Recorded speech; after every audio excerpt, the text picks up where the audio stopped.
What we're going to do is a very quick practical tap and vent of a beer so that it's ready to be served. So now we're going to talk about how to deal with your cask of ale. We have here a 9-gallon firkin or 72 pints. At Purity we prefer horizontal stillaging, although you can find vertical stillaging out there in a lot of cellars. The cask has been allowed to settle for a couple of hours and stillaged on day of delivery or as soon as possible thereafter. That's really important because we need the beer to be ready as soon as possible. Keep the keystone to the bottom and the shive at the top. And the first thing we need to do straight away is clean the shive and keystone. This is really, really important, and it's down to cross-contamination.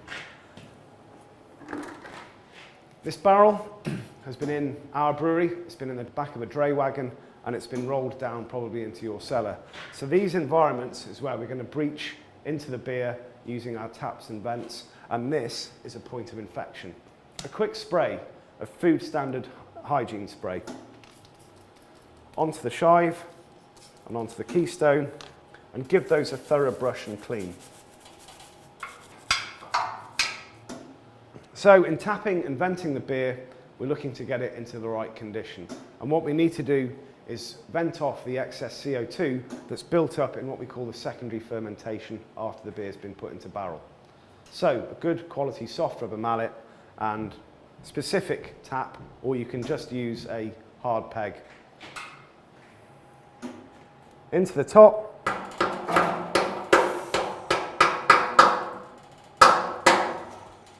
There we go.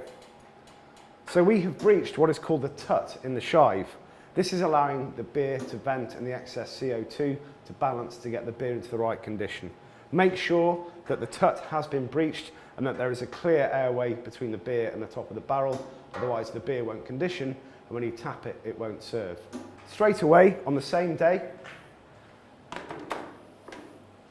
take your tap.